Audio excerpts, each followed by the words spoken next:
Okay, welcome everyone, and I'm going to just say hello, welcome, and turn it over to Corey, who is going to MC the afternoon. Thank you, Corey. All right, welcome.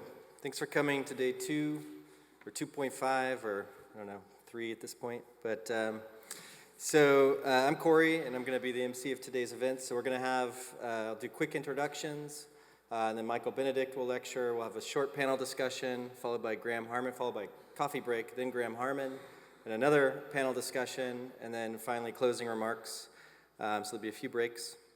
So yesterday, Michael introduced the conference in a very excellent way, so I'm not going to do that again. I thought I would just put up these 2 slides as kind of a provocation to you two and to the panel, because ultimately we were talking about objects and architects deal in objects. So the first slide's from Birdman. I don't know if you've seen this movie, but it starts with Michael Keaton at the mirror, and there's a Susan Sontag quote that a thing is a thing, not what is said of that thing. And it's pretty prominent, so I was speculating yesterday that maybe this is the first OOO movie that exists, but I don't know, we'll have to think about this. But Susan Sontag is famously said about photographs, and I'll use your word, which is that they overmine reality. So you remember that the photograph and what the photograph was of, but you forget the event. So you basically erase all of the particularities and the conditions of the event that are actually the event itself, and you remember only the photograph, that still frame of the event. That reminded me of Birdman. The second one is Wonder Boys, which is a movie that unfolds around this Marilyn Monroe jacket. And so it's first introduced in this closet as a valuable object that has meaning, and he talks about the particularities of the jacket conforming to her very narrow shoulders, and then they talk about the value of it. And then Tobey Maguire steals it. It goes through a series of escapades as the movie unfolds, and then finally it ends up on this woman, who happens to fit the same relations, the same conditions as Marilyn Monroe, and so the jacket sort of relates to her in a way that's utilitarian. So the object goes from one of value to one of utility through this kind of process throughout the movie. So I'm just going to leave it at that, and then introduce our speakers. So I'll introduce everyone now, Michael, Graham, and the panelists, and then I'll introduce Michael. So Michael Benedikt holds the Hal Box Chair in Urbanism and is director of the Center for American Architecture and Design here at UT Texas, Austin, where he teaches design study and theory. He holds degrees from the University of Witwatersrand and Yale University. His books include For an Architecture of Reality, Deconstructing the Kimball, Cyberspace, First Steps, Value and Value 2, and God is the Good We Do. And he has published numerous articles and book chapters. He is editor of Center, Architecture and Design in America. He has been visiting professor at Harvard University, scholar-in-residence at the Rockefeller Foundation, fellow at the University of Michigan, and J.L. Constant professor at the University of Kansas. He received the 2003 School of Architecture Teacher of the Year Award and was named a 2004 Distinguished Professor of the ACSA. Having worked with you over the past few years and having read your writing and listened to your reviews and just casual conversations, there's one thing I'm certainly certain of, which is that you have an incredible amount of empathy towards humans, but also to objects. Which I think is ultimately what led to your interest in object-oriented ontology and putting together this great event. So I'm very much looking forward to your talk. Second, we'll have Graham Harman. Graham Harman is a distinguished professor of philosophy at the Southern California Institute of Architecture, on leave from American University in Cairo. His work on the metaphysics of objects led to the development of object-oriented ontology, and he's a central figure in the speculative realism trend in contemporary philosophy. He's 2009 winner of the AUC Excellence in Research and Creative Endeavors Award and a frequent international lecturer. In 2015, he was ranked as one of the most influential figures in the international art world by Art Review magazine. Harman is the author of 14 books, most recently Bruno Latour, Reassembling the Political, and Immaterialism, Objects and Social Theory. He's the editor of the Speculative Realism book series at Edinburgh University Press, and with Bruno Latour, co-editor of the New Metaphysics book series at Open Humanities Press. Architects are great at basically adopting whatever philosophy is of the time. Michael mentioned this yesterday. This goes back to Alberti and really the start of architecture as a discipline.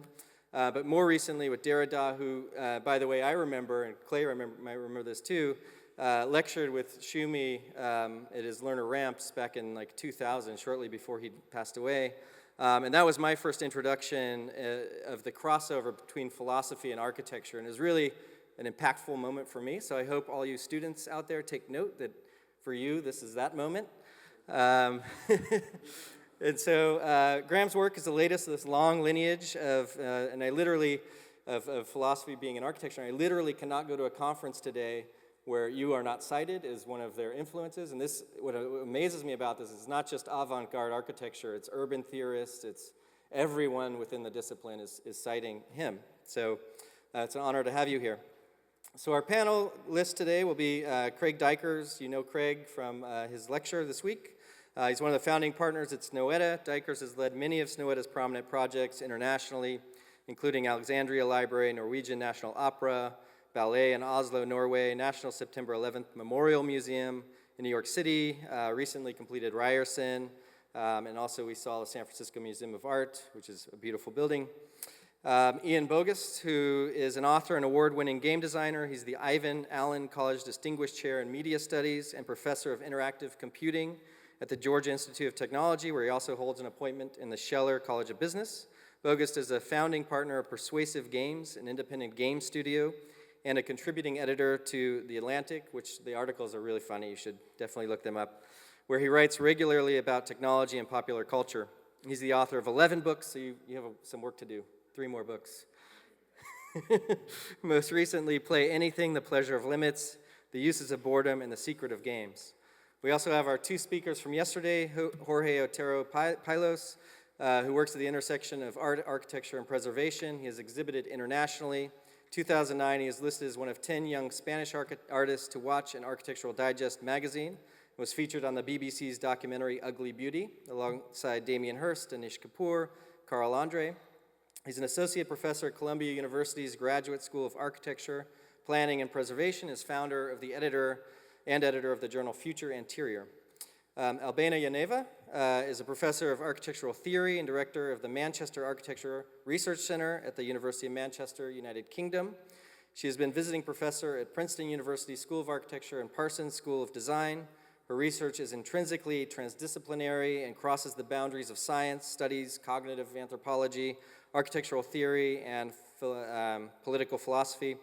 And she's the recipient of the RIBA President's Award for Outstanding University-Located Research. So without further ado, I'm going to introduce Michael Benedikt as our first lecturer.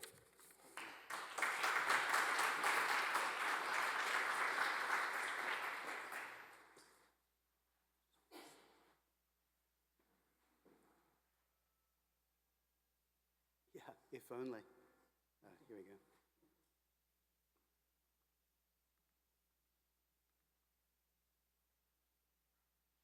Okay, we're here. Thank you very much all for being here.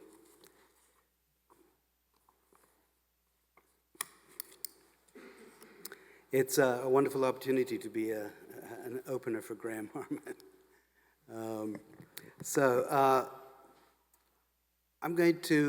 I have no idea how long this lecture is because I've never given it quite before, and I hope I'll try to keep track of time. Corey, you should just do this if it goes too long. Here's the word, objects. It's a word that we use often, every day, casually. It seems unproblematic. When Graham made it the calling card of a much more thoughtful rendition of what it is and what we call an object, he stood philosophy somewhat on its head. How would we define an object? Well, some would say, I'm going to put up some alternative definitions here. If it has mass, energy, and identity, it's an object. In other words, it would have some kind of physical existence, and you can point to it. Is that sufficient? Possibly, possibly not. But then identity is the point of this. Another is the idea that if there's a noun for it, if there's a word for it that's a noun that we treat grammatically as a noun, then it is an object. That enables us to speak about abstract objects as objects, but it does make us think a little bit about things like the atmosphere or the electromagnetic field. These are entities that have no edges, that are very hard to say where the ends of them are, but we have words for them. We have words that we treat as nouns. Another option, if it has qualities, it's an object. Now, those qualities might be sensible or not sensible. We usually assume if we can sense it with hearing and vision and touch, that makes it an object. But we always have to keep in reserve the fact that something's objecthood might emanate, should we say, at frequencies we can't hear or see, or in dimensions that we are not evolutionarily tuned to form images of. So if something has qualities, it's an object, puts us into a sort of a phenomenological mode, where things that are not sensible are not considered objects. And as I understand triple O, and it's the origin of this idea in Immanuel Kant, who distinguished between phenomenal objects and noumenal objects, things as they are versus things as they appear to us. It was Kant who suggested that we can never see things as they are, only things as we see them. And that launched philosophy on hundreds of years, actually, of a phenomenological bias towards seeing reality as that which we can perceive. Another possible definition is this one. If you can have a relationship to it or with it, it's an object. Now that's a little bit like the qualities, but it does reintroduce the notion of connectivity. Perhaps it's, can you have a relationship with it? Can it have a relationship with you? Can two objects that are not related to you have some relationship with each other? And now there's a long tradition in philosophy that says it's relationships that constitute objects. Another is if it has an inside and an outside, it's an object. Anything that you can distinguish as differently perceivable or differently operating from its inside to its outside, it means it has a closed boundary, and it means two kinds of reality are involved in it. And you may have access only to the inside of it, but not the outside, access to the outside, but not the inside. In either position, you cannot tell whether the object is related to other objects via its inside or its outside. The shortest definition I could find of what Graham is asking us to say is this: if it's more than its parts, if it's more than its purposes, and it's more than its relationships, it's an object.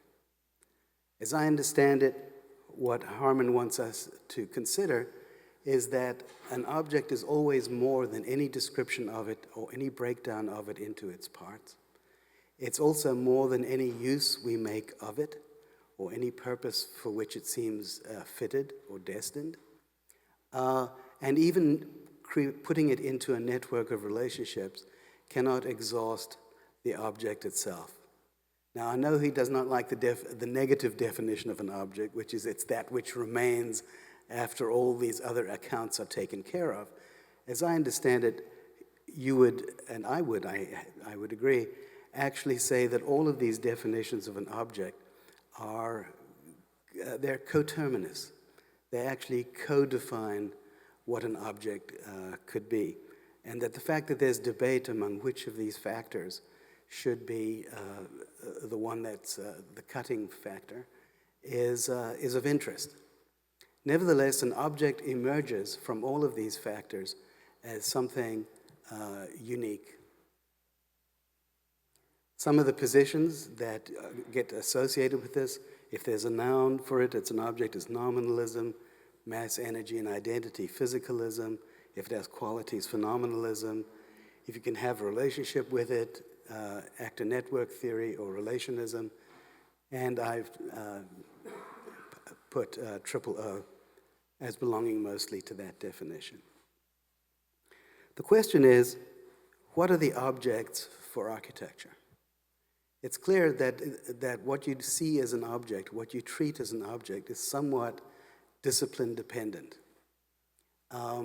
So when architects approach object-oriented ontology, you have to ask yourself, well, where do I start with what an object is? Do I start with a chair? Do I start with a building?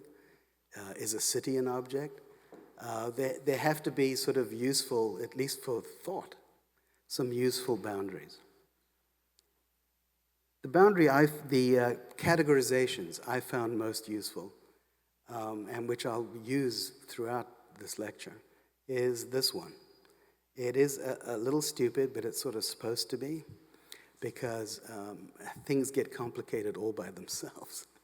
You can start anywhere you like that's simple, and it'll get complicated. So I would identify 3 kinds of objects, and among them, 6 sets of relationships. People, things, and rooms.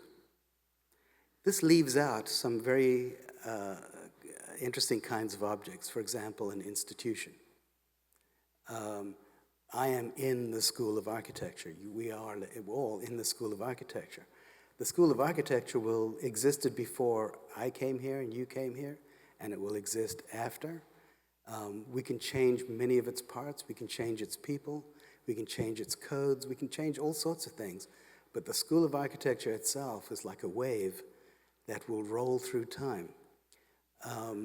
It's a certain kind of object. The question is, how do we get a grip on it? How do we sort of understand it? You saw Albena yesterday using actor network theory to try to represent quite abstract things as immensely complex communication networks or influence networks of some kind. Presumably, there is a version of the School of Architecture which is visualizable, or one could get one's head around it in that way. Well, I find that phrase, to get your head around, a very interesting phrase. Don't you think? Because it means you have to like contain it, put it in your head. But if we stay within the realm of architecture or architectural design, I'd like to think that these 3 mostly do the trick. In fact, the ideal object, I brought the ideal object with me.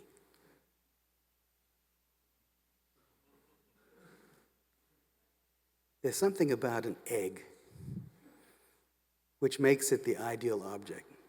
If we go back to all these definitions, it fits every one of them. It has an interior that's different to its exterior. There's a noun for it.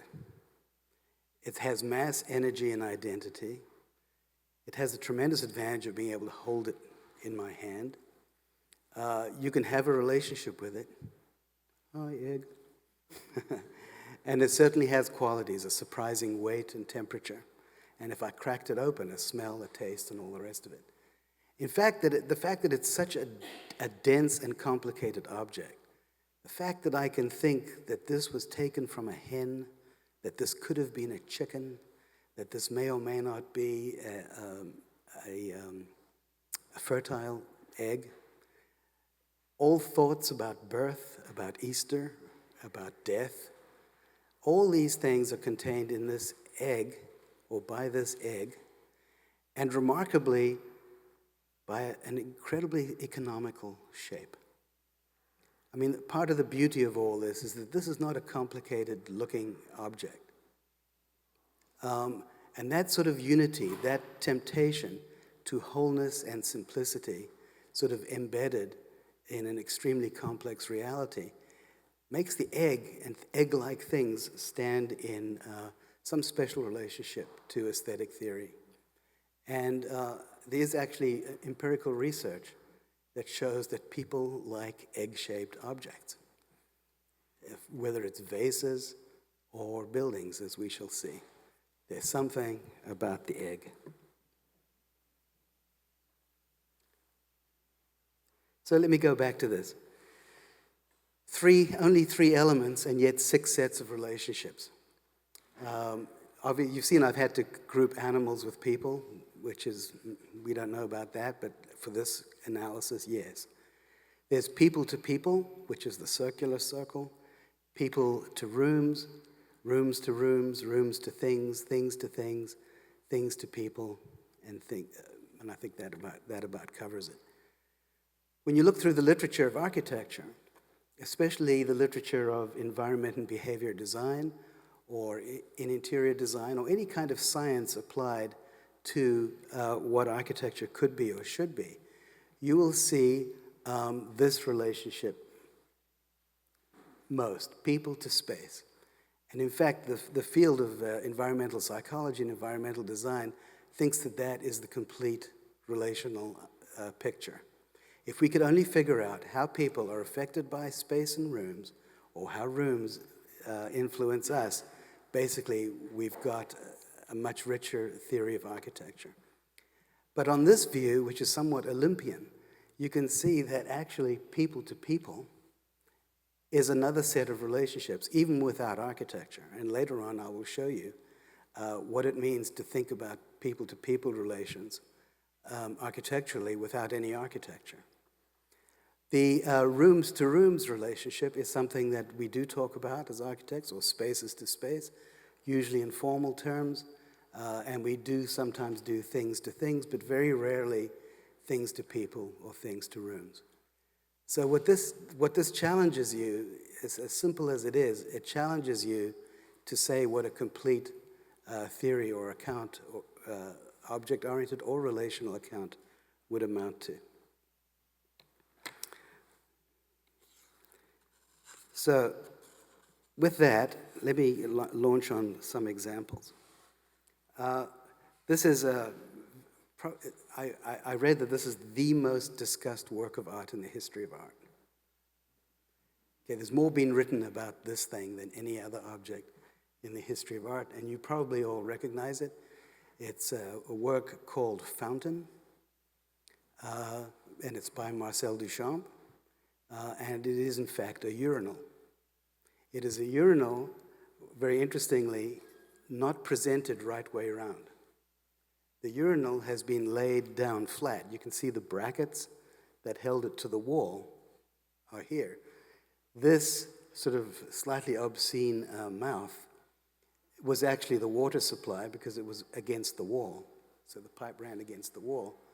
And this shape here is more or less scientifically derived from the pattern of spray from a male penis.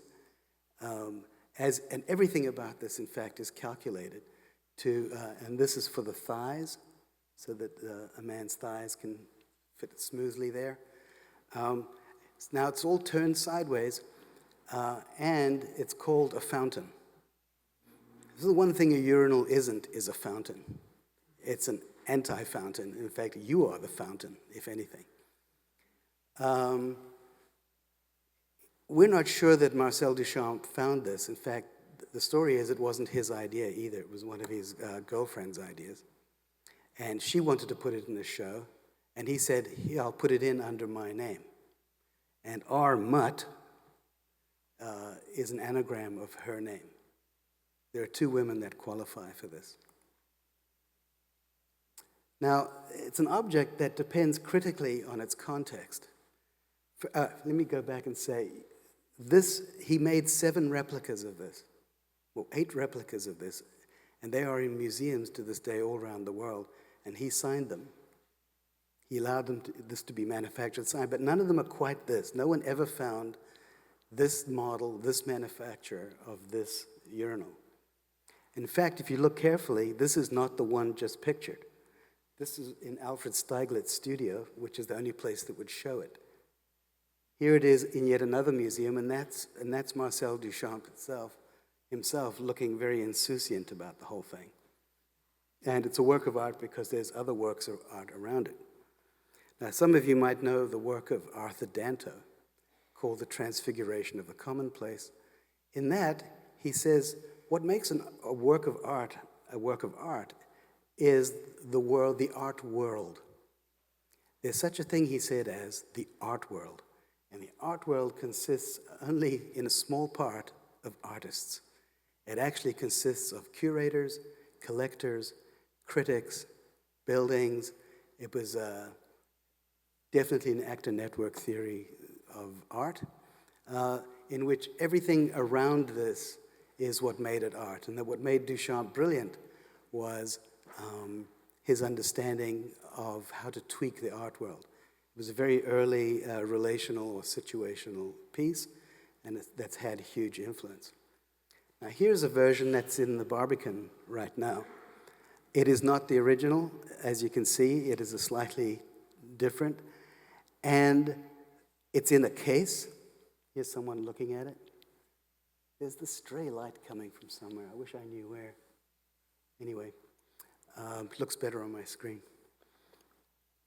And if you look at this for long enough, you actually become persuaded that it's a fascinating object.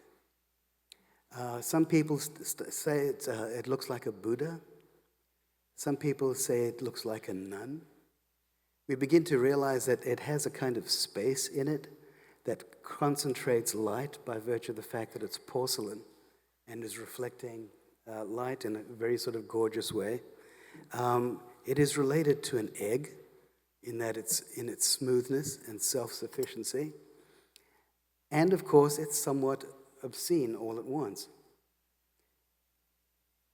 It is an object that now has endless fascination. Duchamp himself disavowed any formally beautiful qualities of it. He would not hear of anyone saying it was beautiful, that he had discovered in the junk pile of industrial production something beautiful. And all that he needed to do was to present it as art for us to recognize it as a beautiful object. He wouldn't take it at all. Of course, his was a found object. This is everything but found. It's a project called Cloudgate by Anish Kapoor. It's in Chicago. I'm sure many of you have seen this. I looked at the various photographs of it, tried to find the most remarkable ones I could. Again, an object for which there can be no context. An object which is egg-like and urinal-like, but remarkably without, someone's trying to call me.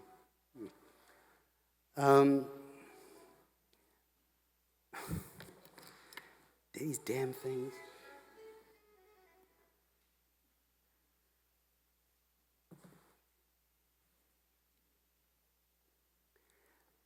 This is, of course, not how it appears most of the time. Most of the time, this is what it's like. So it's 100 let's see, I've got some statistics. 110 tons. It took 4 years to make. It has 30 steel rings. It has 700 stainless steel panels brought from Oakland, California. It sits on a podium that required structural adjustment because of its immense weight. It sits on a podium in which, in fact, there is a restaurant underneath. And they had to completely redo all the structure underneath it in order to get that. It's endlessly fascinating, partially because it reflects, which means it has no interior.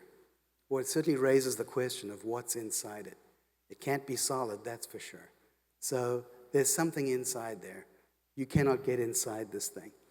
I also find it interesting that it is outclassed by a small performance. So we have 2 people, I think, doing some kind of song and dance, which is actually attracting more people than this immense. So the human relationality here is working wonders as against this. Nevertheless, if you go into the interior of it, into what they call the omphalos of Cloudgate, that's what you see. And it is a completely science fiction experience. These figures are moving around. It looks like a lens, but it is in fact just the cap of the inside reflecting everything backwards. These people are swimming around. It's something Steven Spielberg could barely invent. And yet there it is. It's an interior without any interior. It seems to answer the question of inside and outside, but actually it's no answer at all, since it only reflects you more. Some of you may know this building. It's the Dongdaemun Design Plaza by Zaha Hadid in Seoul, Korea. I place it in the same heritage, if you will, as Cloud Gate, except it's not quite as good. And it most definitely has an interior. It's completely foreign. It's as foreign as the fountain was to its museum. This is a completely foreign object put into a setting.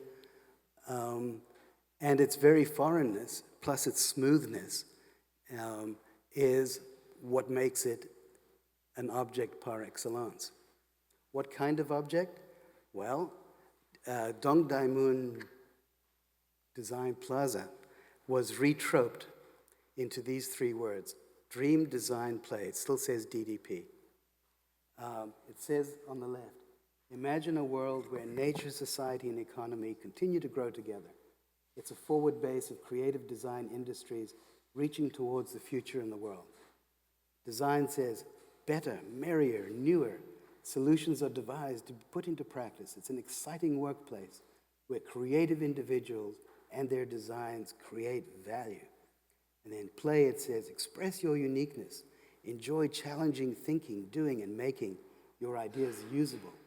It is a stadium of design in a creative city where the world exchanges and knowledge converges. That's what this building does. And here you can see it doing that. It engages in this sort of the magic of levitation, but it's extraordinarily, there's no there, in fact. The whole place is like an empty airport. This is a long spiral which occupies the largest part of the donut. This is how you can tell where you are. You are here. From the design exhibition hall starting, that's the design museum. What does that say there? Pathway Cafe, and then ending.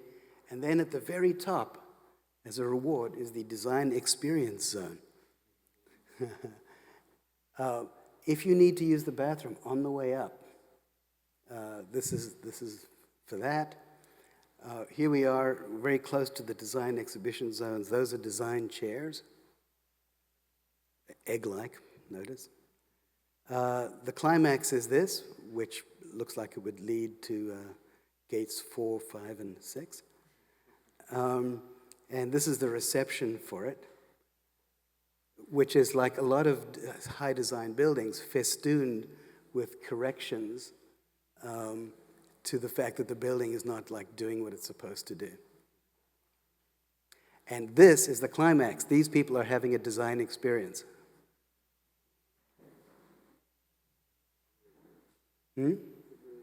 It really hurts, right? All right, where to go with this?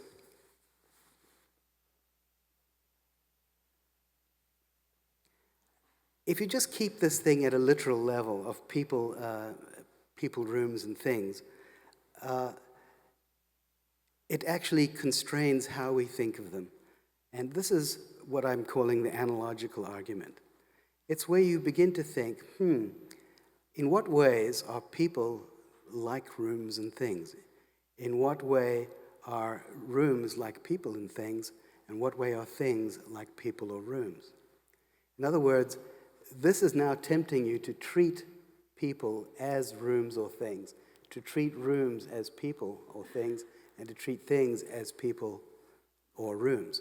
So once you enter the analogical realm or the metaphorical realm, things get more interesting.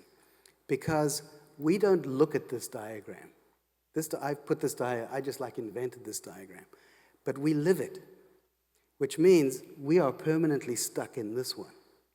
And we look out from here along this arrow to these and to that. And when we look as people at rooms, we can see them as people too, or as things, as well as, of course, as rooms. In other words, your perspective is projected onto the other. And there's one particular perspective which I find very, very telling. And that's what I call the humanist perspective or the humanist orientation. All the options for analogy are set aside to look at this one. People, rooms are like people or animals, and things are like people or animals. Now you might go, really? A room is just a room. A thing is just a thing. What this tries to capture is a very deep cognitive mechanism, which neuroscientists will call animism, or speak of as animism, or anthropomorphism, which says that we understand objects, places, and things in a similar way to the way we understand people. That of all the forms of intelligence you have, social intelligence is the first and the most primitive, and the one upon which consciousness itself is based. So we have a neuroscientist like Michael Graziano, and also Lacan and Winnicott, by the way, who was mentioned yesterday, who say that you are not even conscious of being yourself until you realize that someone else, usually your mother, has expressions. You don't realize that you have expressions on your face and your body until you see it in others. Children understand themselves through toys, through animals, and through their parents. So it's not as though we grow into individual consciousness and then turn around to see, who am I going to relate to? Not at all. In fact, you're built by seeing relationships in other things. So the ability to sort of see things as, and particularly to see things as living, or to see objects as like people, is something that permeates architecture. This example, more or less stumbled on, that's Arnold Schwarzenegger, 1970s, and this is probably one of the most beautiful buildings in the world, the Leicester Engineering Building by James Stirling. The more I studied this, the more I was amazed at the parallels, right down to this little hoist here, his fingers, his abs here, his rippling muscles, or the rib cage. And in fact, there are descriptions of this building which praise it for its leanness and for its muscularity and for its masculinity. Okay? Now, I don't think James Stirling had a pinup of Schwarzenegger in his office. That would be absurd.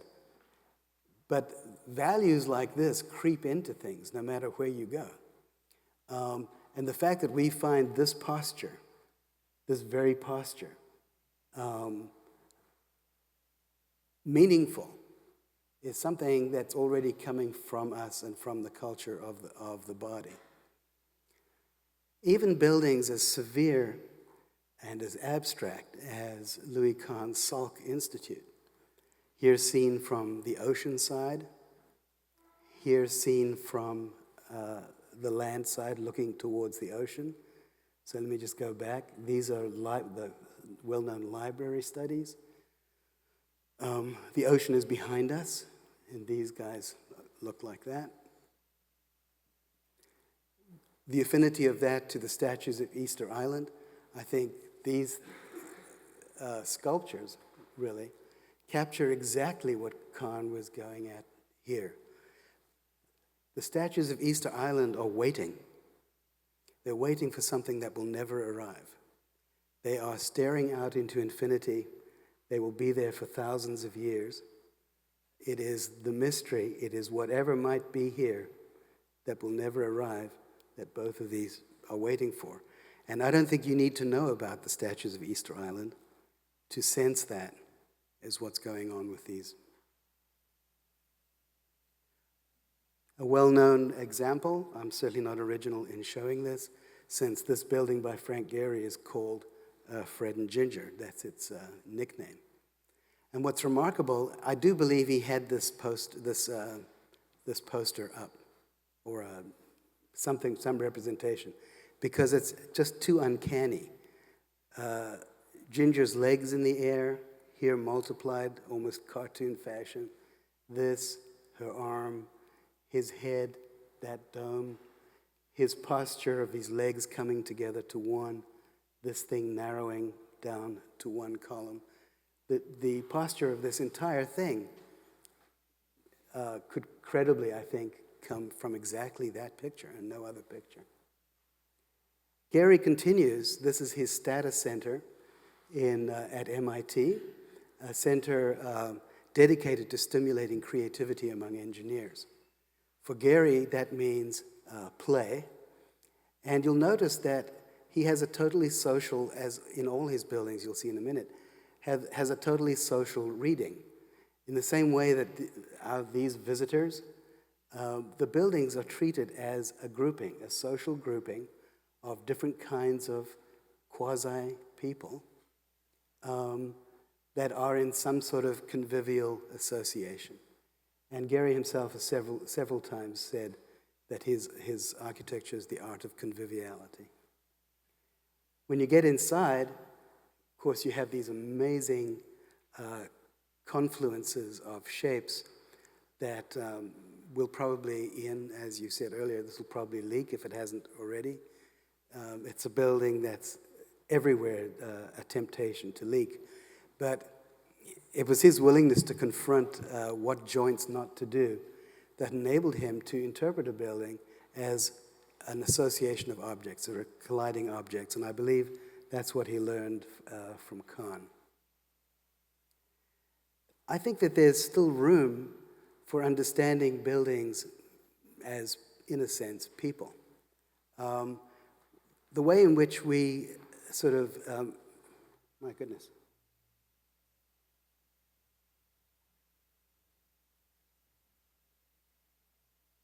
Sorry about that.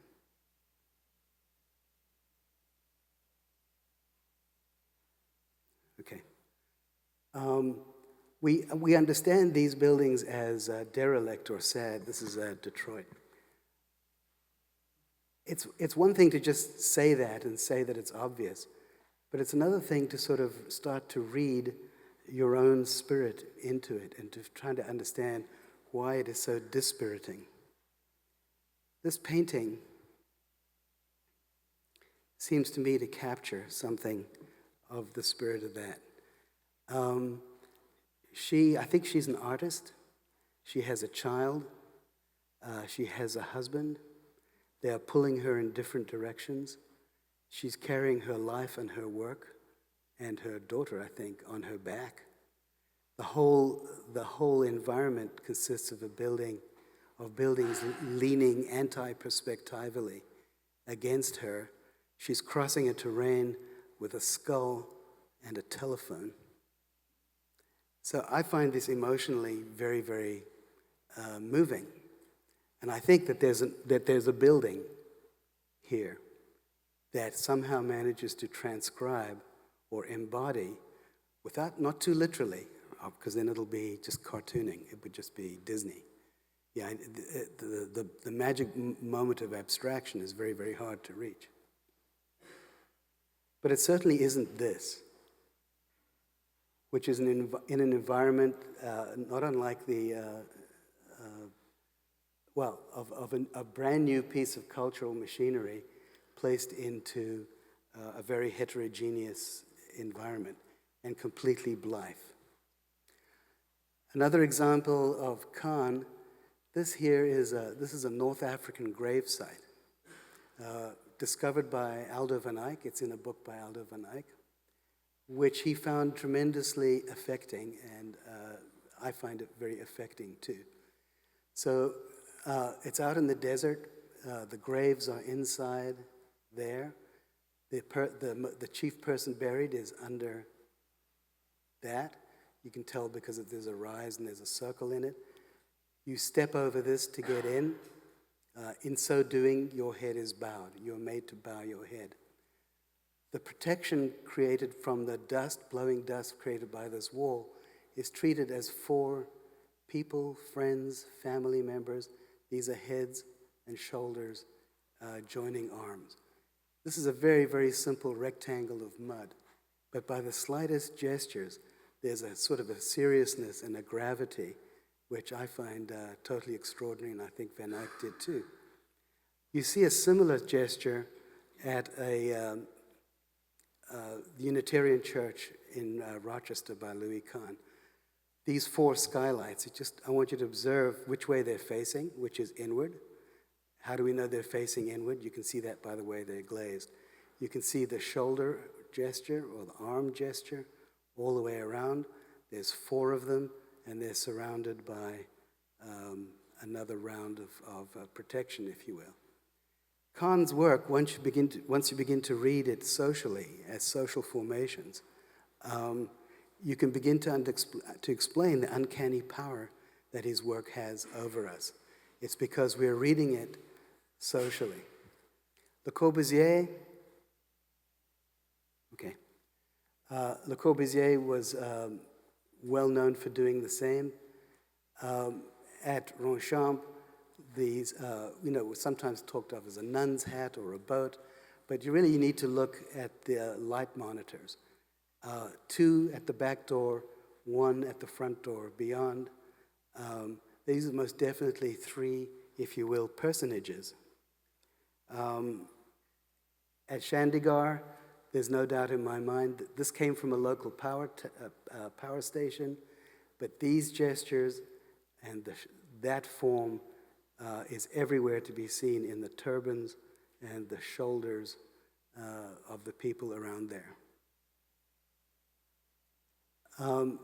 At our very beloved Kimball, you can see the building itself, the open porches, as a kind of a human offering, if you will, to the open space.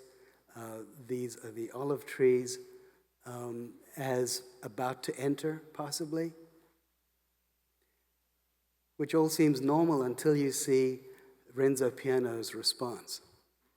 There are the benches of Renzo Piano's.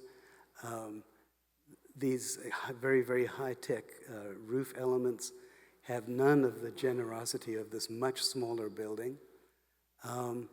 This treatment of this is poor. It's just simply poverty-stricken.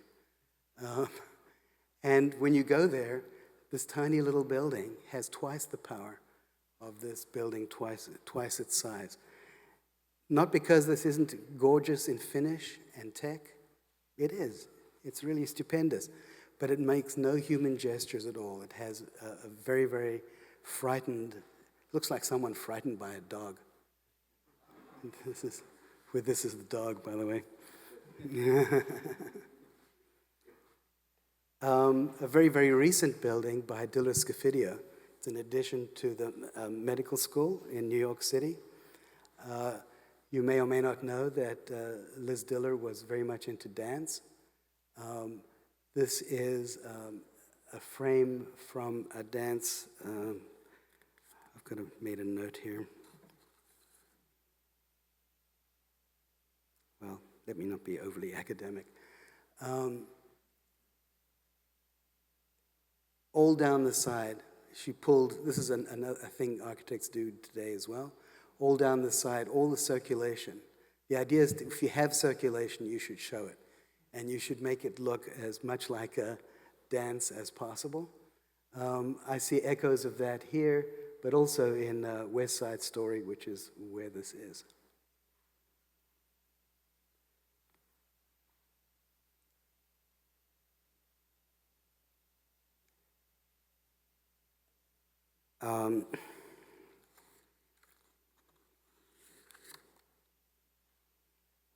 Luigi Morandi.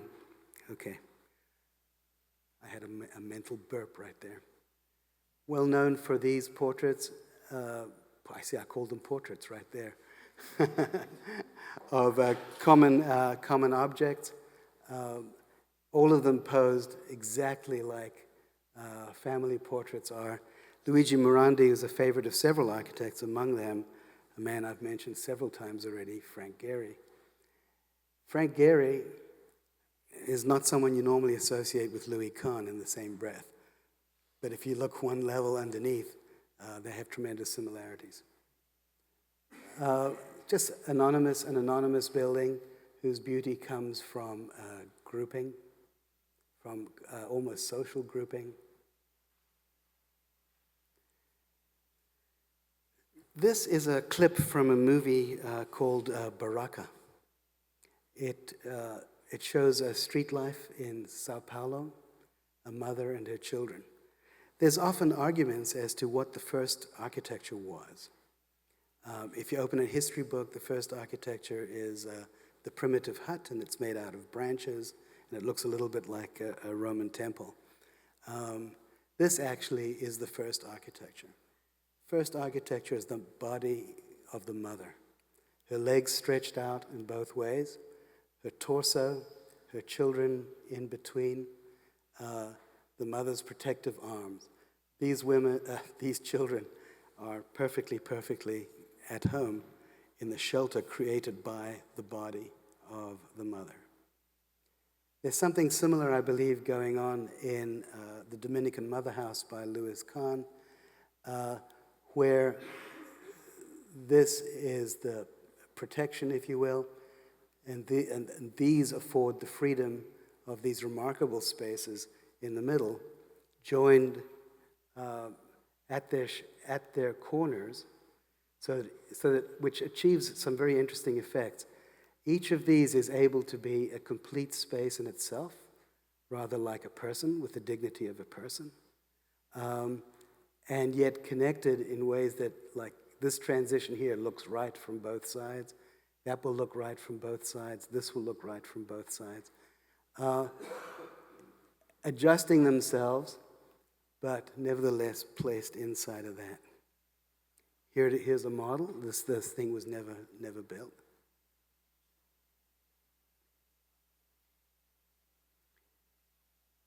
Frank Gehry is on record of having said he likes his buildings to be like cocktail parties. In a cocktail party, people do more or less this, and this would be Frank's era, by the way, with everyone just a little bit tipsy. For some reason, this photo, this guy is definitely that guy. I know this is amusing. It is amusing, but I find it very profound, actually. That there is a certain spirit that Gehry's buildings are trying to capture.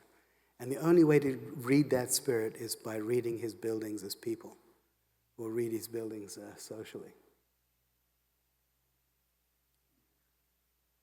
The mother-child connection is strong in many architectures.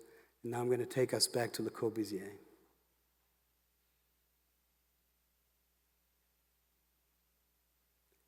The side chapel at the monastery at La Tourette.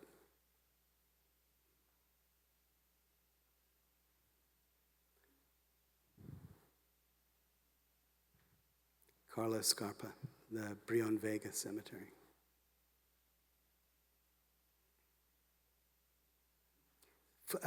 Scarpa is full of body gestures translated into architecture. He's a mine, a gold mine of those things.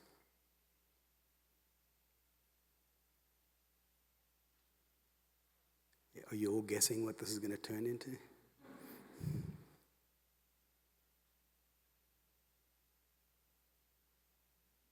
I really find even the simplicity of these forms, which in certain lights is actually rather crude, it's just softened a little bit. Whether these, I mean, he would have seen elephants all over India, by the way. So I don't find it that preposterous. Now, we could also take a slightly more scientific look at this. This is a natural circle, a storytelling circle. It happens all over the place. It happens on our campus. There's no architecture here at all. This is out on open terrain. Why are these people sitting around in a circle like this? Why does he have more space between him and the next person? Why do we get doubling, like 2 rows? here, but not over there. In other words, this is a croissant. It gets thin here, it gets thicker here, and it gets thin again. These are basic, this is architecture already. This is architecture without walls, architecture without space at all. And it can be simulated on a computer with certain algorithms that I've worked out, where this is the most common grouping. It'll reach about that size before it starts doubling. If you can't see or hear properly, you'll start a second conversation with someone else. This is called the attention field, and the whiteness of the field is the probability that there's a gaze or glance going through it. And a pattern like this, which is empirically observable everywhere, can then be used to create something like an ideal seminar room, which I don't think is terribly sexy architecturally, but would work like crazy. Because there's the core. Here are the people who are less committed. Here's a zone where people walk by and don't have to join the seminar at all. They are not concentric. They're actually biased off to one side. There's natural daylight, et cetera, et cetera. So very simple design. This could easily go in an education handbook. But it's based on the idea of formation. It's based on the idea that people together, by virtue of their bodies and their eyes and heads, make architecture. This is a cocktail party, photographed and then literally mapped, in which we use a similar sort of algorithm to try to see where people are looking, what the probability of their gazes are through different directions. At any one moment, just looking at the photograph, we try to determine where people are actually looking, but these lines, these would be flickering all the time. And if you went over time, they would form the white areas that you see. So this is a group of people that for all the world look random, but actually they are creating space just themselves. This happens in football games, it happens at cocktail parties, it happens wherever people arrange themselves, like filings in a magnetic field. And properly, architecture should come from that. So I've already spoken about two ways to derive architecture. One is by pure expression of human feeling through gesture, posture, and expression. And another is by looking carefully at, this is people to people. This is not people to rooms or people to space at all. This is people to people. Somewhat under threat, that entire mechanism. Because as soon as you put people together and they both have cell phones, that whole logic more or less disappears. This is a work of art I just spotted. I'm not sure who the author is. It looks to be a social circle, but if you look carefully, it isn't. This is everyone's shadows going in a different direction.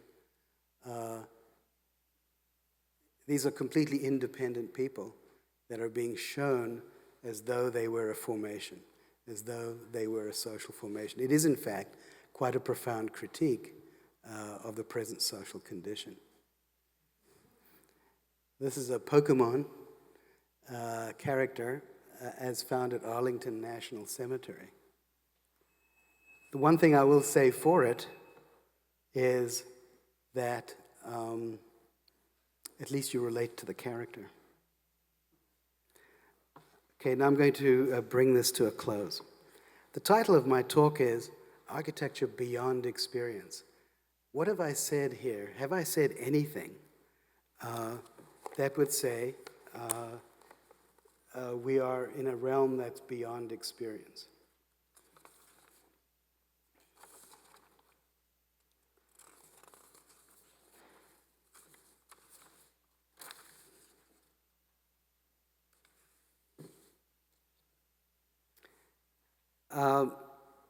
To understand what I'm getting at, one would have to spend some time reading a philosopher who lived from 1878 to 1965, Martin Buber. Martin Buber is famous for a book he wrote called I and Thou, which should have been called I and You, because in German it's ich und du, which is the colloquial form. So I use I and you, and a few other translators do as well. Buber made this claim. He said, in all relationships are of one of two kinds, either I-it or I-you. In an I-it relationship, you assess another object in terms of what it's good for, what its uses are, whether it's pleasant or not, whether you can sell it or not, whether you can eat it or not. Any kind of instrumental relationship to it will be something in the realm of I-it. The realm of I-you is different. It's where you address yourself to another object, and in this case I do mean object in the most general sense that Graham would want us to, as something that is either affected by you or that you affect. It is something to which you could say you. It is an openness to the fullness of being of the other. It is not a judgment of its usefulness to you, or to anyone else for that matter. So I'm going to read just one paragraph in which I try to capture this in writing, and it goes like this. I-you relationships cannot be had from the side, as it were. They engage the whole of our consciousness, and they block out the rest of the world, if only for a few moments. Are they rare? Not at all. Every genuine hello and every genuine goodbye is an I-you utterance that briefly performs its magic. And so we might say hello to a cat as it turns towards us. We might say hello sotto voce to a praying mantis, a sapling, or a building, meaning I recognize the you-ness of you, and that in some way you experience me in your subjectivity, such as it can maximally be. I am here now for you as you might be here now for me. We are in dialogue.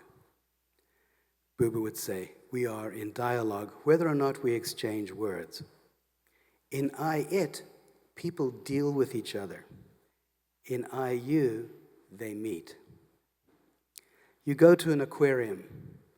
An enormous old turtle glides by and you hold eye contact for 3 long seconds. You're exhilarated. Later, do you say, and there was this turtle? Or do you say, I met this turtle? At some level, of course, you did simply experience the turtle, inasmuch as it passed into and out of your vision, leaving a trace in your mind like a small movie reel.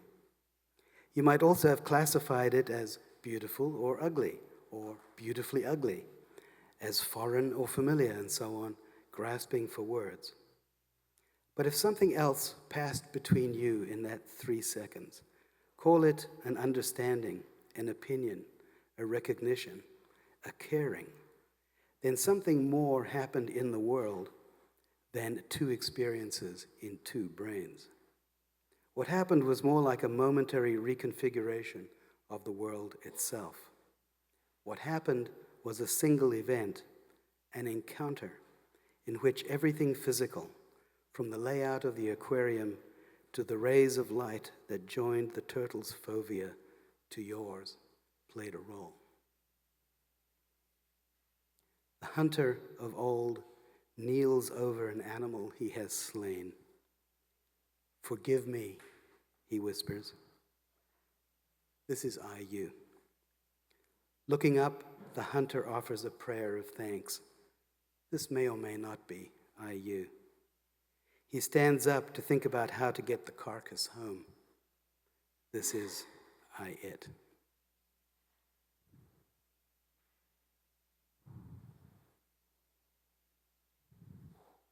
For Buber, all use of the term experience is I-it. It would not be a surprise for him to hear that we now have an experience economy. This is an economy built out of entertainments, including architecture as an entertainment, so that people will have rich and fun experiences, and especially ones for which one could ultimately pay in some way, as admission, like a ticket. The experience economy is everywhere. It accounts for Starbucks. It accounts for every way in which our economy is no longer about goods, services, or commodities, but about the packaging and providing of experiences. We heard a critique of that yesterday. That's fine. Actually, Buber's not against the I-it world. He just thinks it swamps out the other, that it has a way of colonizing consciousness completely. So use and experience. So for architects, we've moved from functionalists, where we think about everything for its use, and now we feel very proud of ourselves because we're experientialists. My claim is that actually experience, as with Buber, that experience and use belong in the same side of things. IU, which is something I guess you have to quote unquote experience to understand, and I believe we all have, you use words like meet and encounter. If you can think of yourself as meeting a building or encountering a building, if you can think of rooms as doing the same, if you can think of buildings interacting that way with each other rather than an I-it way, I think we would make progress. This is a napkin sketch I did several years ago in which I try to operationalize some of these thoughts. It is, what you see here, this is just magnified, is two rooms. These two rooms are joined. One feels their completeness. One can see from one room into the other. If you are in this room and you see into that room, you see through its windows to the world around that room. If you're in this room and look through that one, you see into the world around that room. I analogize that to two people, rooms as people or people as rooms, where to be in an IU relationship with another person is to see into them and through them into their world, and for them to see into you and through you into your world. The independence is never lost. The integrity is never lost. But the connection is there. Not all kinds of architecture can produce this experience. The architecture of free-flowing open space, the architecture of pure circulation, like the DDP and many, many other examples. Architecture that avoids creating rooms, in some sense, I think, is avoiding an entity, an object, which is a room, into which the soul and the person can map themselves. I hope to change that. Thank you.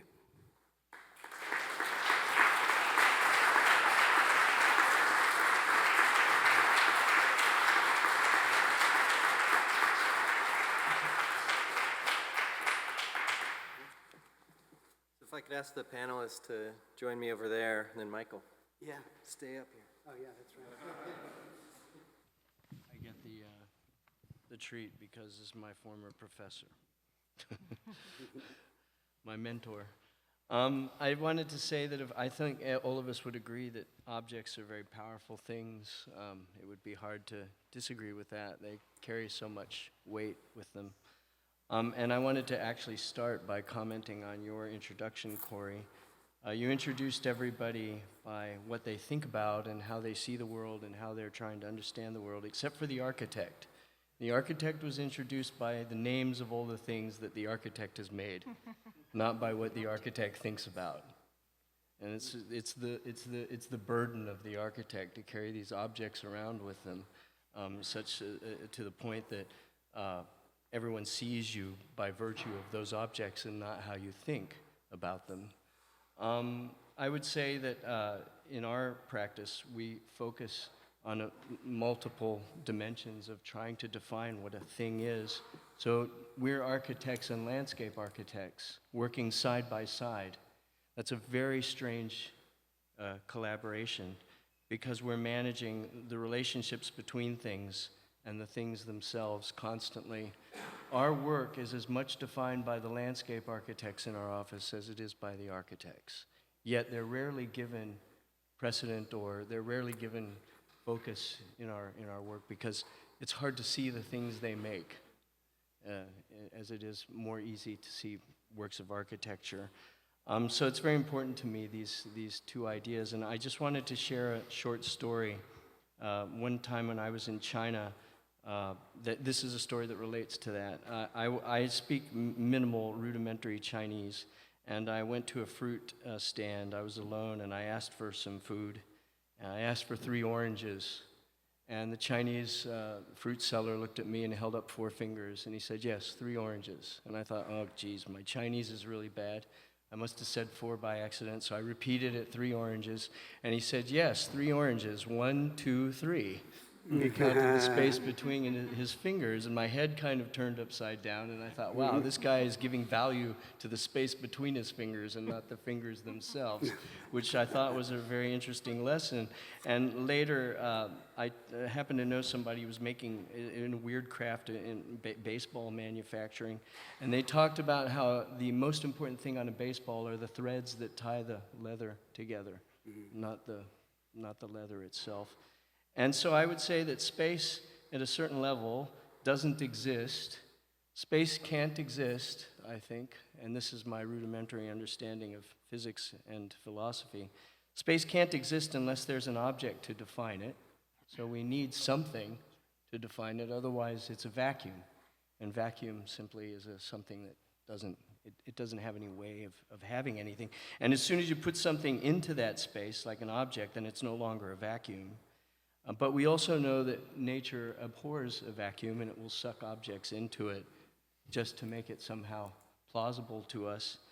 And I'm getting very close to my question.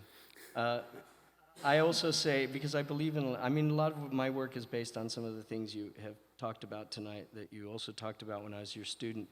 I would say using the notion of people as a way to define the social components of a building is interesting, but I often don't just talk about them in terms of, I see buildings as people, but people at a party, not the kind of party that you showed, because that party was everyone seemed to know each other pretty well, and they were just getting ready to start making out.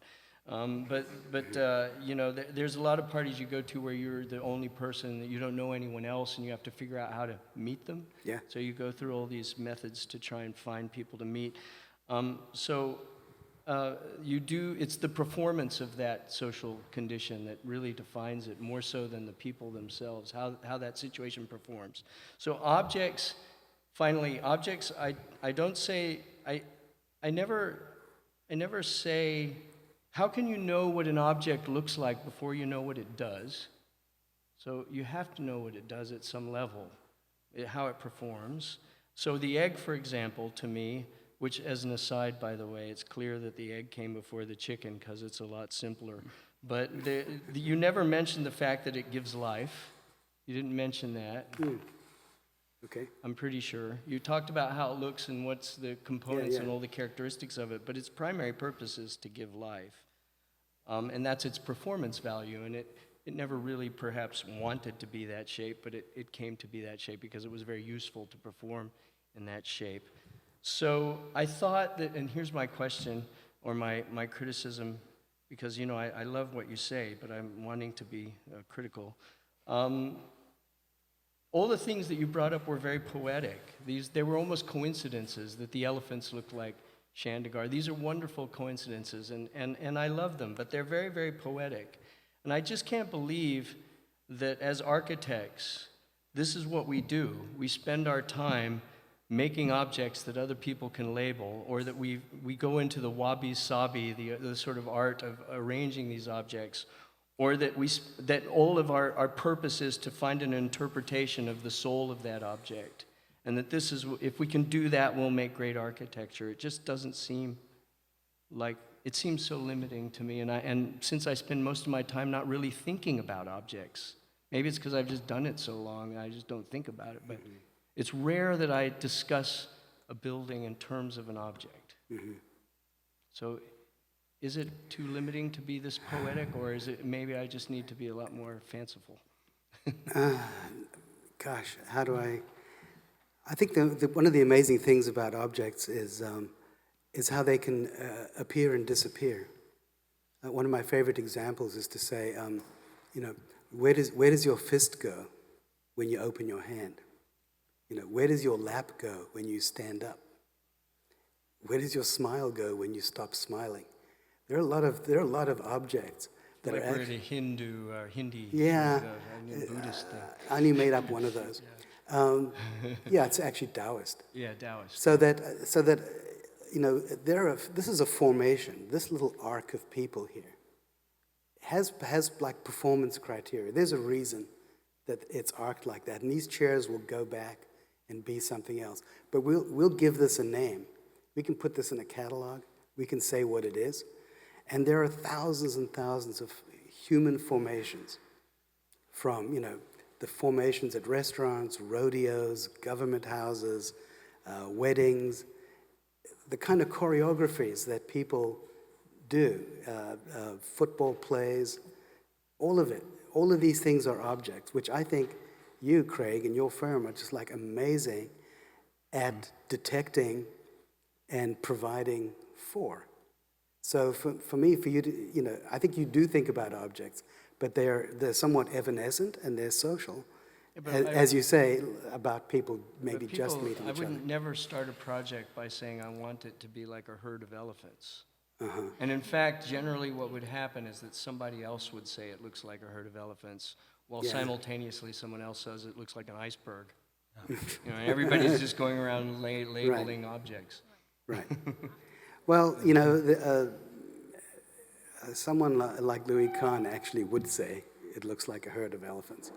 Yeah, but did he start there, I guess? I mean, I would definitely get there after a while, but it would take a while. Actually, I think he probably would.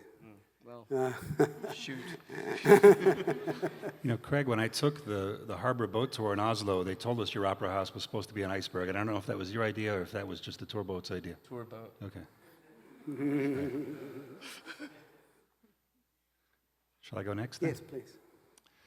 Michael, one of the leitmotifs of your work, both in this slideshow and also in the things of yours I've read, is the restoration of some sense of the human into architecture, and this often takes the form of a polemic against modernism. Yes. And very compelling, I think. And I wonder, I'd like to hear you say more about how to restore the human to architecture or keep it there without it becoming a kind of rampant human constructionism or anthropocentrism where everywhere we look it's the human. Because it's to your credit that you saw that Triple O and speculative realism are not against the human, because a lazy misreading many people have is, oh, you guys want to get rid of humans. Yeah, it's like it's post-humanism of Yeah, some kind. which Right? it's not. No, And- I understand. No, not at all. In fact, for me, the opposite, because it credits being to things that are not human. But doing so is a supremely human gesture. So I appreciate it from that point of view. I sometimes, I live and teach at a school where modernism is in the air. It's neo-modernism or late modernism, whatever you want to call it. And we don't teach alternatives to the modernist way of seeing the world. The last time modernism was critiqued, it turned into postmodernism, which will probably come back in the next 4 or 5 years. But anyway, let's assume it doesn't. But the postmodernists, correct me here, I think did a discredit to their own thoughts by producing terrible pastiches of very, very sort of ugly buildings, badly built, and a lot of mythopoetizing that has really turned off a generation of young architects from seriously reading meaning into architecture in a humanistic way. So for me, it's a little bit of an act of recovery to go back to somehow, like architects like Louis Kahn are loved by both postmodernists and modernists. Well, that's an incredible trick. Like how do you do an architecture that negotiates its way between, clean, powerful, modern space and more picturesque or more humane or more spiritual But ambitions? Kahn was basing a lot of his thinking on classicism, and so is Correct. postmodernism, so that could be the root. It was indeed. So I'm looking at Aldo van Eyck as another example. Alvar Aalto is another example, Carlos Scarpa. These are all masters, 20th century masters that somehow did not get caught up completely in the postmodern revival. It would be the equivalent, I think, of you finding, as I think you have, Vico and other philosophers that they were famous in their own time, but they become submerged in various currents of argument and need continually to be brought back to see if they're actually better now. Maybe follow up. I was drawn to the part where you were talking about rooms without an interior. And you were talking about Anish Kapoor's work and Zaha's work somehow in relationship. And I wanted to hear more about that because I find that a very provocative idea, even though I clearly, I mean, you sort of said you want to change that, but at the same time I sense that it's something that fascinates you in there about rooms without interiors. It reminded me of sort of bodies without organs and, you know, organs with, you know, the Deleuzean sort of idea. But this notion, can you help us sort of think through that a little bit more? And in light, for example, like what really are these rooms without interiors in the relationships that you're talking about? Other than, let's say, rooms where you cannot come together in a group, but there is something else going on at various levels, right? I mean, at both at the level of just practical, what do you do in here, and the sign that supplements what that room cannot do, and maybe also at the ontological level. I'm not sure, but. They're not corridors in the sense of the invention of the corridor, literally from somebody that's running from room to room, right? The corridor is for the corridoio, you know, like the I've never thought about the running. Yeah, well, that's it's good. correre means to run. I mean, a corridor is you're literally, you know, in the enfilade. Yes, you had to get the message from one room to another, so they handed it over to a guy who then zoomed down and they made a room for him. Fascinating. So the corridor needs rooms next to it, and somehow Zaha, as you said, you know, doesn't have rooms. So it's not a corridor, because the corridor always comes with rooms. So it's something else. It's this. I think it's what is it? Yeah. It's a fetishization or a belief that flow. You know, it's who was the guy who wrote Flow? Csikszentmihalyi wrote Psychological Flow. I talk about the flow of information as the city. Anyway, it'll come to me. I think architects are very, very fascinated with flow, with the flow of air, the flow of water, the flow of people. It generates liquid forms that computers like to do. So the idea that architecture is a perpetual motion without rest. Is attractive right now, and I think it's tied to a sort of a belief that, you know, movies like Koyani Scazzi, or where you see time lapse of sort of rapid change, and we're told every single day that everything's changing so fast, and you know, nothing's the same from one moment to the next, and architects kind of get caught up in the backwash of, you know, the backdraft of that argument, and want buildings to sort of like chase after, illustrating that vision, that cultural condition. And I think some architects do it well and some not so well, but it's that interests me less than the fact that it's an unquestioned ground rule. Like if a student gets up and starts saying my building is about flow or connection, everyone just starts nodding like a bobblehead, you know, like, oh yeah, you betcha, because that's what it is, you know. It's about traffic and so forth. So I'm just very aware of what we take to be axiomatic usually isn't, and that would be one case. But to get back to the idea of the interiorless room, yeah, it's a macabre thought. I mean, the difference between a room and a thing is that a a thing is not enterable. I mean, there's something that happens when you enter a room and it turns from an object into something that is a surround or that embraces. Like you can only see an object from 2 or 3 sides. But when you enter something, it sees you from all sides. Like you are actually ingested. You are the one who is now vulnerable from every direction in a standard room 6, right? And that vulnerability, or that now questions the walls. Like the walls are either pressing in, or they are pressing out. They're either a trap, like they're either trapping you if you would rather be outside, or they are defending you if you're a fugitive from the outside. So the status of the walls change with your reasons like for being in the room. And the walls, I think, seem to know which way they're facing, whether they have their backs to you because they're defending outward, or whether they have their fronts to you because they're protecting inward or pressing inward. So there's a whole vocabulary of interiority, which is a whole phenomenology, actually, of interiority, which I think is different to the phenomenology of the placing of objects relative to each other. So I'm particularly fascinated by the few times when, in Kahn's work, you have the strange ability to be in a room, to see into another room, where that happens quite a lot. That's pretty easy to pull off. But through another opening, to see the outside of the other room that you can see the inside of. So you both enjoy a view into the room and a view of the outside of the room that another view lets you see into.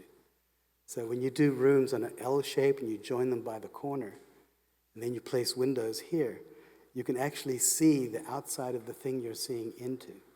And there are various configurations where you get double appreciations of interiority and exteriority, of thingness and interiority in one sort of experience. And so by mapping that onto different sorts of relational typologies like I, it, and I, you, it's definitely an optional mapping. I mean, one doesn't have to do this or get this, but it seems to me to be, one's looking for a crack in the axioms that we use somehow. Thank you very much for your fantastic talk.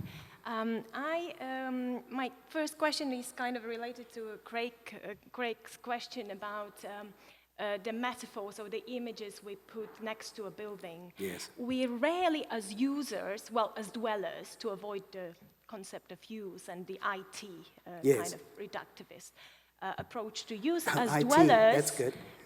As dwellers. Sorry, well, Eric. because the user kind of reduces the human being only to use. To it, yes, yeah. Or to one, yeah.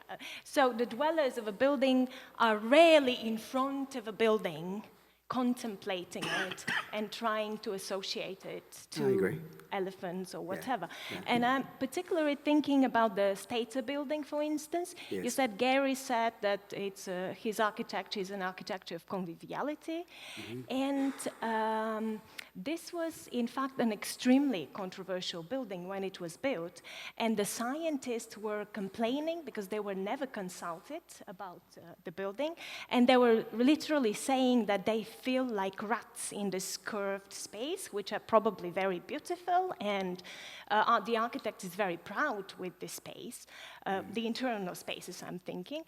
But they were complaining. They were saying they feel like rats, they were never consulted about the design, and so on and so forth. So it was quite a controversial kind of reaction to the building when it was built. And I'm thinking to what extent what an architect says about a building after it is built is different to what happens in the design process while it is built, and is different from the way the users or the dwellers will experience this building. So these are 3 different stories, so to say, and maybe only when we are facing a building and contemplating it almost like in a kind of art historical regime, like a canvas, we can say this building looks like an elephant or like a dancing couple.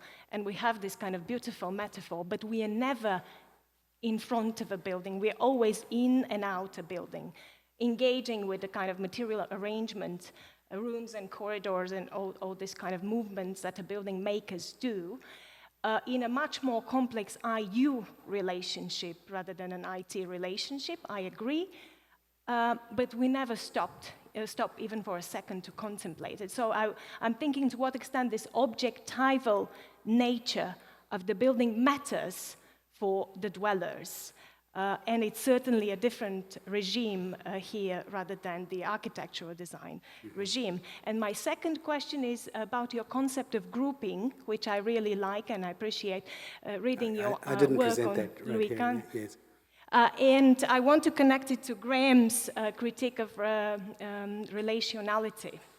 Can we ever imagine an architecture object that is not relational? This is my question, a very naive one to all the architects. Can we ever imagine this building without any relations to other buildings on this campus, to the city of Texas, to the street of Guadeloupe, to the underground tunnel system? Can we? Let me start with that.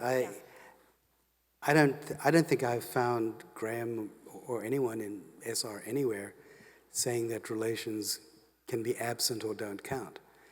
I see that more as a sort of that what's going on with OOO in that sense is, hey, we've talked about relations for so long that we've come to believe that an object is the sum of its relations or is shaped by, can only be made.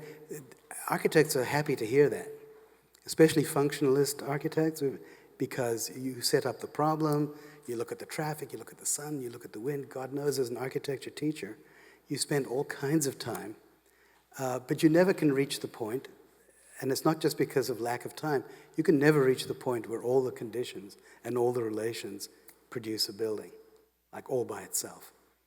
Something else comes along, some sort of prejudice or historical image, which finally catalyzes and resolves the forces, but it's always more than that. And I think one of the reasons architects are so fascinated with Graham's work is he is just excavating and excavating what that more might be. Like, how can we get closer to understanding what it is that's beyond relation or after relations have been exhausted? And where would that come from? Like, what does that have to do with, where does that come from? I don't know if that really answers the question. Yeah, exactly. What is this building then without relations? Oh, so let's just go back to using ordinary people as the judge of architecture. I could just claim elitism, and say, well, ordinary people don't read Shakespeare either. Like, in other words, we ought to set the bar higher than what ordinary people in a hurry think as they move through the hospital to, find their sister-in-law or whatever. So I would just start there. If you're going to say you're an architect, you're actually operating in another realm, in a higher realm in which your building could be seen as art, as literature, and ready, if not always ready, well, always ready, but not always availed of, taking a deeper look. In other words, if I think, look, no one's going to look at this thing, so I'm not going to design it for someone who would stop and look at it. I mean, a tree, an old tree is a beautiful example. Like, the tree doesn't care if you look at it. But if you go to a tree and look closely at the bark and look at the insects and look at the shape of it, you can look endlessly at a tree. But the tree has its own sort of reasons. It came about in its own way. And I think a very fine building really is beyond, it doesn't really care about who's looking at it. It runs on its own rules of integrity. It runs on its own sort of generative ideas. As for the narratives, I'm very aware of the criticism that, and we've said it to students indefinitely, you're not going to be there to explain your building. You can say these nice things, but one day that building is just going to be there all by itself, and you're not going to have brochures to put around. I've accepted that as true for a long time, but now I'm not so sure, because somehow architects did I mention Louis Kahn? I might have. Are capable of inventing poetics and a language that sticks with the buildings, that stays with the clients, through which you must see their buildings. Right? Not everyone sees it. People drive by the Salk all the time without thinking twice. But I would not use them as the gauge or the standard. If you as an architect are inventing narratives that fall away and get disused or reinterpreted, it's because you haven't yet found the best narratives. If you visit the Daniel Libeskind Jewish Museum in Berlin, every room has a sign that tells you what the architect wants you to think. Like, this room represents the void. It's amazing. Yeah, yeah. So, that's a danger. And to self-critique, I'm saying buildings should look like animals and people.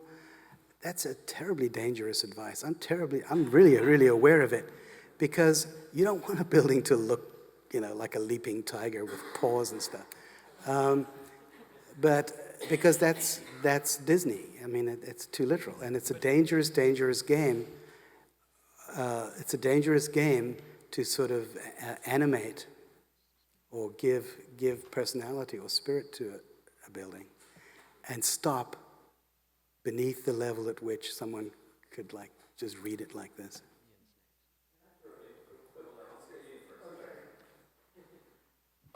Maybe throw in, I tell you what, I'm going to ask if I can indulge myself and ask my question by connecting to the projection. So maybe while I'm doing that, you can pose your follow-up. Does that sound okay? Let's see if this works. He wants to project it? Uh-huh.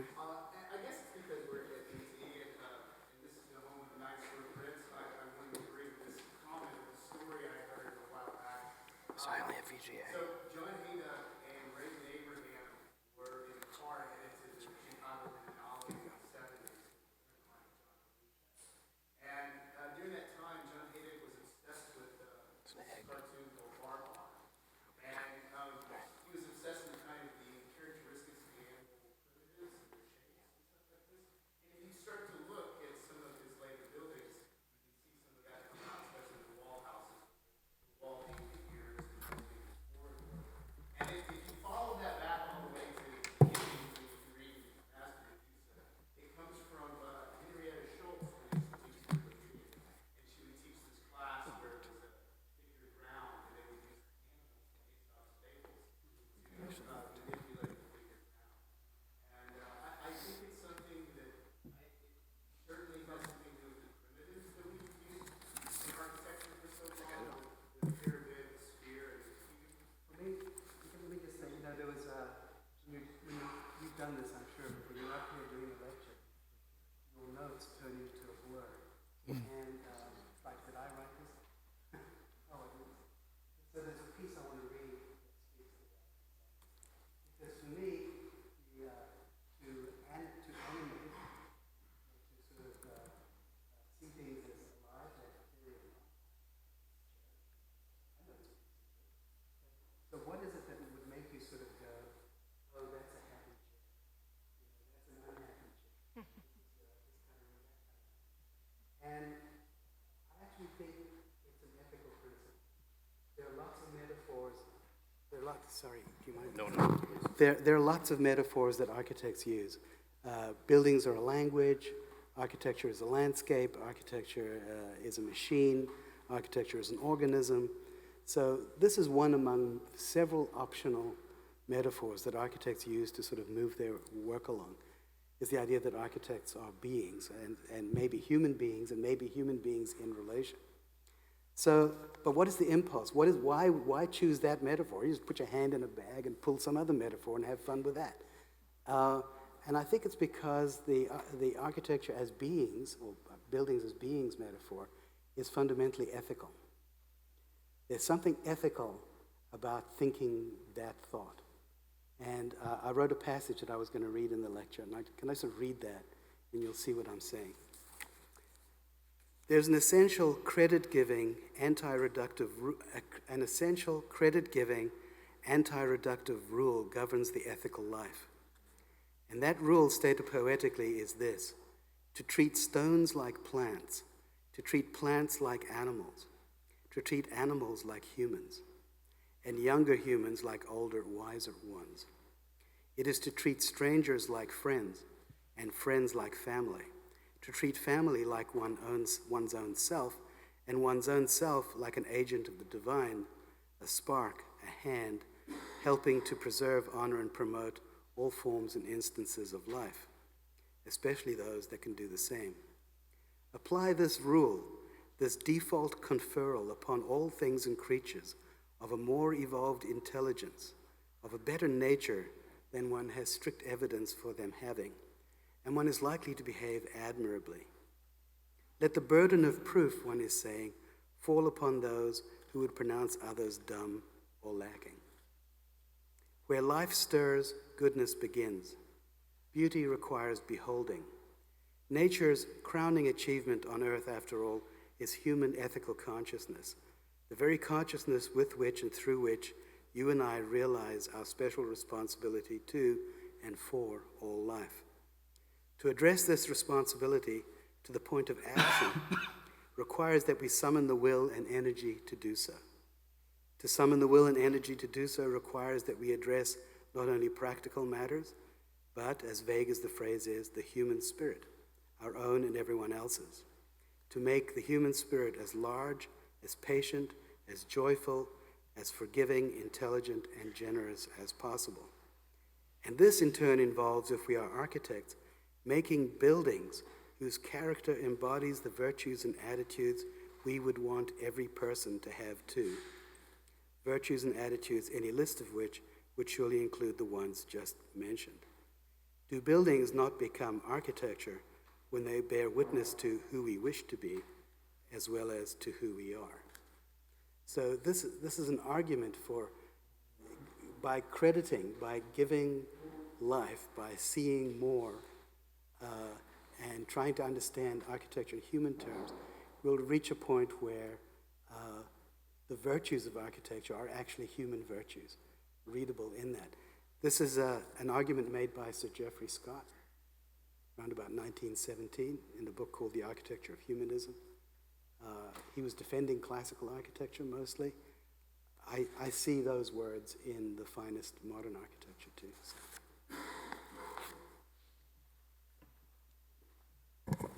Okay, well, that was a perfect setup, actually. Yeah, no, I mean, I'm sorry to do this, but I got excited, and so things got a little out of control. So I'm going to try to start by connecting to the comments you were just making, because I think the question I want to ask is, should the ethical question not be how to connect architecture or anything else to the virtues we wish to have, to whom we wish to be, but rather to whom we wouldn't think of instead? And so the hand in a bag method, I think, is exactly the way to, maybe not to get there, but to think about thinking about it. So in the last few minutes of your talk, I tried to just operationalize your formal model in a way that does that by just choosing random things that, I'm picking from the 10,000 commonest things in English.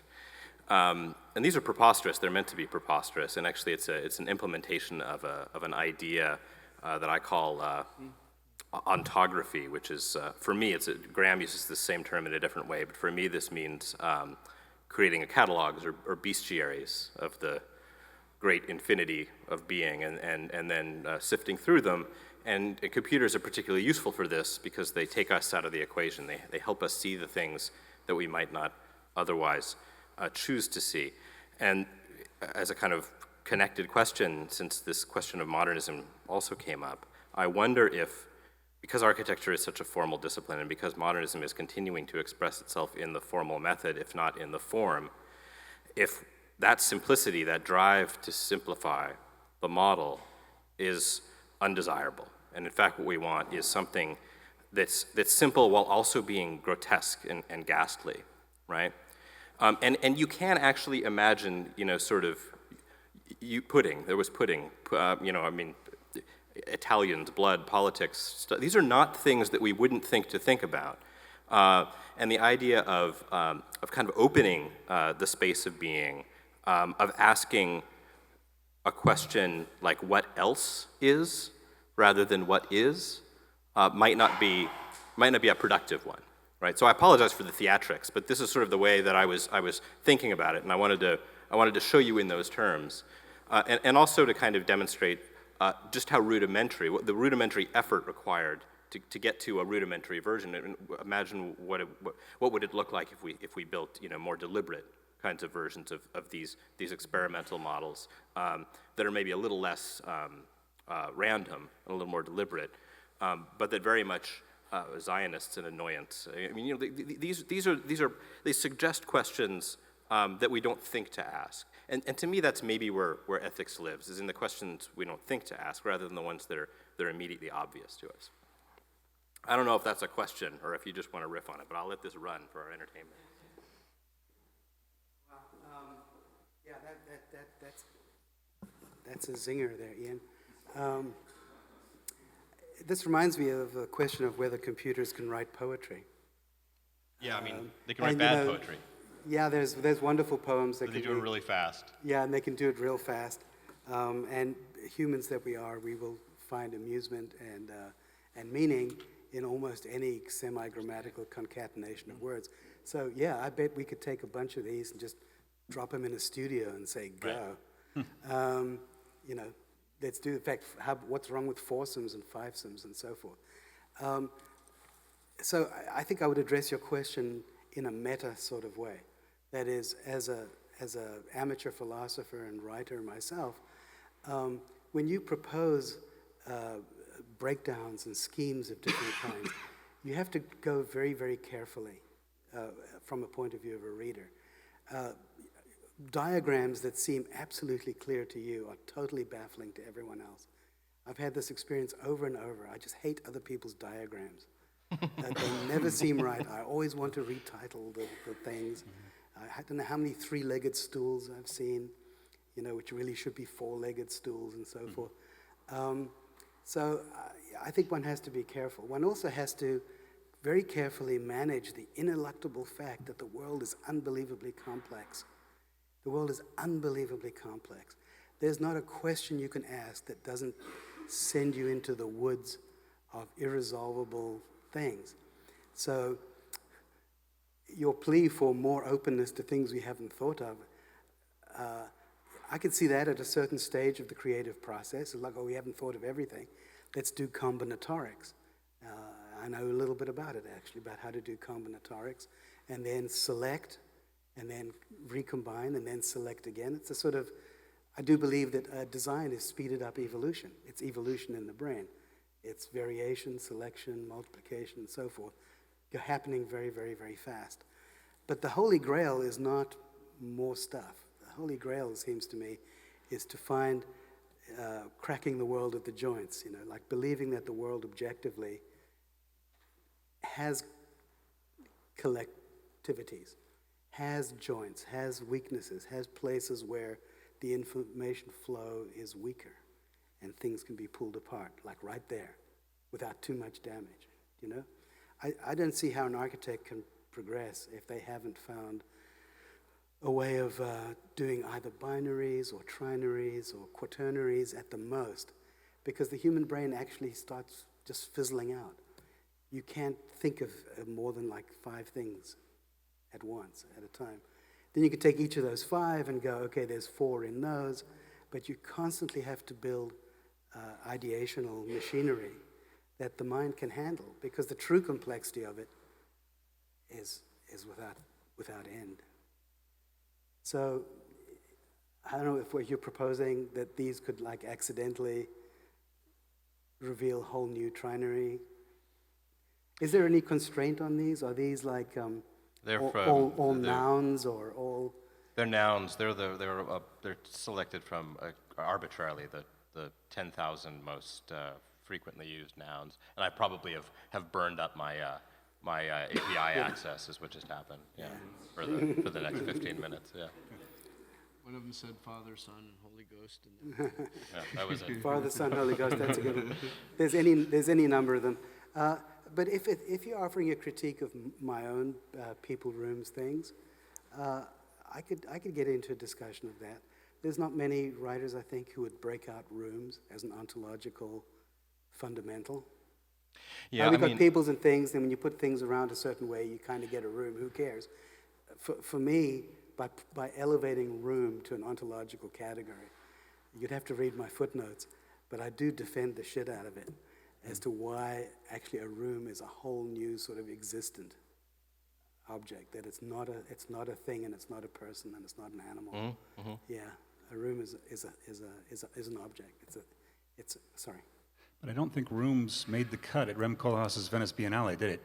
No. There were archways and keyholes and doorknobs. I don't think he had that. And actually, I'm curious what you thought about that show, because I liked it in practice, but not in theory, in the sense that it was interesting to go and look at all those elements. Yeah, But yeah. I don't like the idea that architecture is made of these basic elements, because I don't think it is. Yeah, but it's a typical Koolhaas cynicism cynical take on architecture, I believe.